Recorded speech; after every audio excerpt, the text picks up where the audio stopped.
One of the most important topics of interior design is the elements of interior design. It's truly one of those things that all interior designers must know and understand to be able to create spaces that are harmonious and coordinated. So if you want to know or even remember what these are, keep watching, because in today's video we're going to dive deep into each of these elements, and at the end I'm going to give you some tips on how to use them and how can they help you improve your design process. So let's get right into it.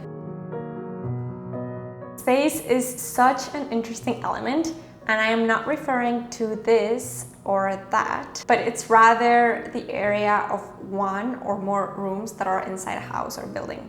One thing that I find really fascinating about our job as interior designers is that we get to work with three-dimensional spaces and we decide what to do with them. But the real challenge is to know how to make the most of these spaces. For this, you need to know the two subcategories of space. Positive space refers to the space that will be filled with objects. So these type of objects can be either architectural elements, or it can also be decorative items such as furniture or just decorative pieces that as interior designers we sometimes choose to incorporate into a space. Negative space is the space that is to be left empty. So both types of space are necessary to bring balance to a room. You don't want to design space that is going to feel too overcrowded, but you also don't want to design anything that's going to feel too bare and plain. And a misconception that a lot of people have is that they think that negative space is bad. And maybe this is due to the word negative, but actually using negative space is really one of the keys of creating a room where your eyes can have a little bit of a rest from all the objects that are within it. Guys, line is such an important element of design, and the thing is that we sometimes forget about this element and we forget to implement it into our spaces. Over the years, I have come to realize that the line element is one of my favorites. And the way that I found this is because I have some inspiration images that I have gathered, and I realized that there is a common denominator in all of them, and that is the line element. Now, you gotta be very careful when you wanna use the line element, because different types of lines will reflect different types of emotions and sensations, and it'll evoke different feelings within your interior space. For example, using horizontal lines will evoke a sense of stability. So just imagine a line that is horizontal. It feels very calm and relaxing, and this is the feeling that you are trying to reflect when you are using this type of element. Horizontal lines are also used when you want to make a room feel longer and wider. So if you're working with a small room and you want to create that illusion of the room being a little bit wider or longer, you can use this type of lines. And you can also use lines in a way of directing people to a focal point or through hallways and between spaces. Our eyes always tend to follow the path of a line.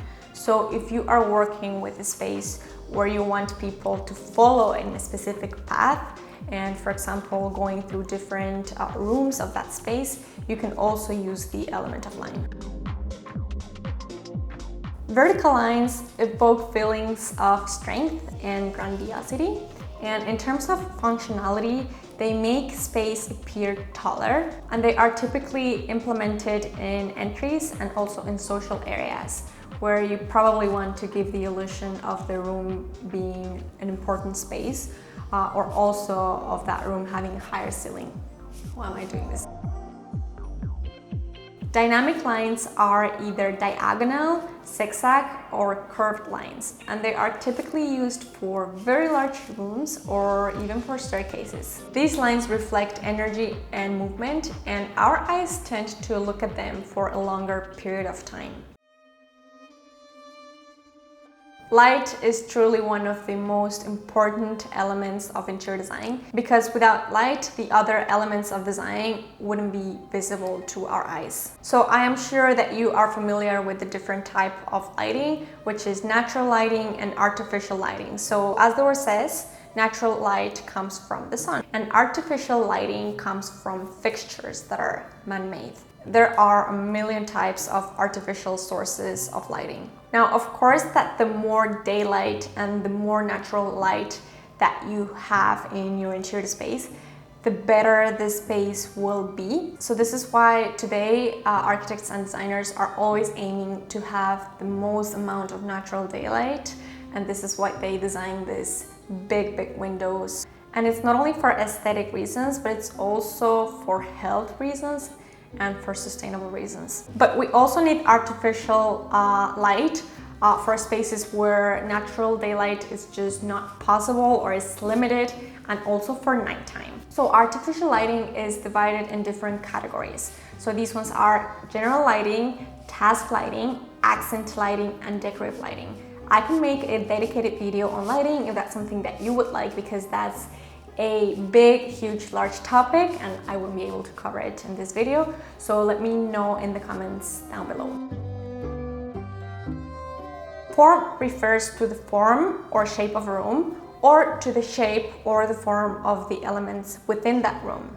Got it? And it is very important to remember that form is three-dimensional. So it is very important to know how to use it correctly because it can make a very big impact within our interior space. Implementing form into a space can make a very remarkable impact. And I would say that you have to be very careful because implementing too many different forms can break the harmony of a space. So probably what I would do is I would choose a form that is going to be the most important one or the most predominant form in the space. And I would repeat it in minor objects or things that are smaller or different sizes, but keeping the same form. I hope this is making sense.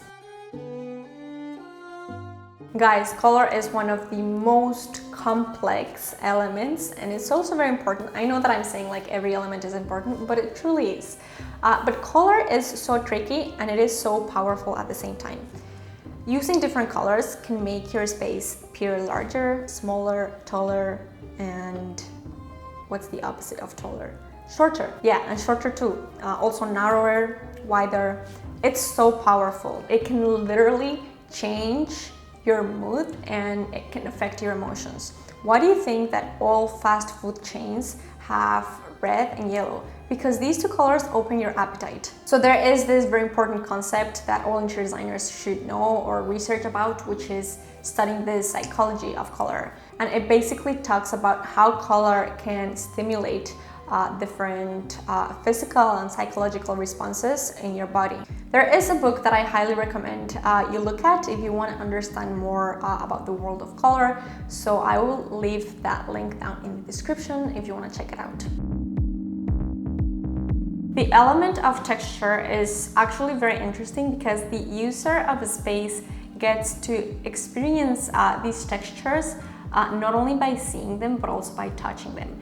So I feel like this completes the whole experience of being inside and feeling an interior space. When I am designing, I always try to remember that interior design is really all about layers and layers of texture. Texture makes a room feel comfy and cozy and homey. Have you ever walked into a hotel room and it just feels so comfortable to be at? It's because they use so many textures on the ground, on the drapery, on the bed. It is all textures that enhance the customer experience. So this is an element that can never be overlooked, and it is actually overlooked a lot of times. And this is why sometimes we have these spaces that feel too cold and empty. So texture is not only your cushions, but it can also be your furniture, your sofas, your carpet, your drapes, your curtains, your shutters. You can implement textures in so many ways, and it's truly going to make a big change in your space. Pattern is an element that it's linked to the principle of repetition. I made a video on the principles of interior design. I will leave a link up here if you want to check that out. So pattern is a design created by the use of repetitive elements. Pattern is typically found in wallpapers, rugs, fabrics, furnishings. And something to consider is the size of the pattern in relationship to the size of the area or of the room that you are going to be putting that pattern. You don't want to use a pattern that it's too big or it's out of proportion, out of scale in relationship to your wall or to your flooring, whatever you are using it for. And you should be careful about the patterns that you use, because different patterns are for different interior design styles. So if you have a modern design, you want to use a pattern that uses straight lines and that reflects your interior design style. So I'm gonna now give you some tips to truly master the elements of design. The first tip would be to look everywhere. Look at magazines, try to understand what elements are in certain rooms, because every interior designer uses the elements of design. So if you pay close attention to other interior spaces, whether that's from the web or from magazines, from books, or anywhere, you will understand how the elements are being used, and this can be a very solid inspiration for you. Now, when you feed your eyes with this type of inspiration, you will also find that you are drawn to certain elements more than others. And that is totally fine. That's actually perfect, because you will start to define your interior design style and what are the elements that you like to use the most. Probably you will be drawn to spaces that are monochromatic, while other people may be drawn to spaces that are very colorful and have a lot of texture within them. Another thing that you want to do is to familiarize yourself with all the elements. And I know I've talked about them today, but what I'm trying to say is actually go to furniture stores, feel all the textures, get to know all the textures that there are out there, different types of materials. Go to paint shops, see all the colors, different finishes. Go to lighting stores, see what they have, all the different types of lighting that you can use. I would recommend that you always take pictures, take notes, and ask for information. And this will really make you not only a better designer, but it'll make the design process easier. The more information you know, the easier you will be able to design. And the third tip would be that whenever you are in this stage where you selected all your elements and all your materials or whatever elements of design you have decided to use, try to always put them on a 3D model and try to visualize or even hand render a sketch of how that's going to look like. I do know a lot of designers do not take the time to create rendered drawings, either manual or digital, it doesn't matter. And this can actually be very tricky, because if you do not see how these elements coordinate together, how they work together, it's very hard to be confident about your design, because you don't know how it's going to turn out. I know a lot of you guys, or most of you guys, already do this, so it's something that I always recommend you to do.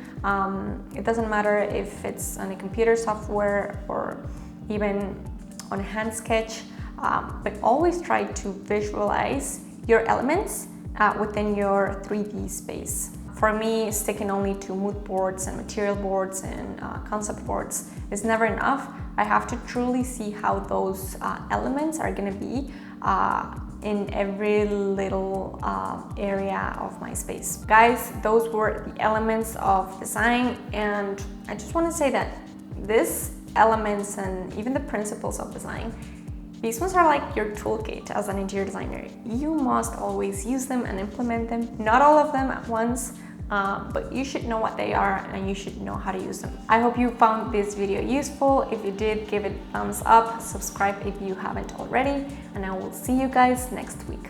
Bye bye.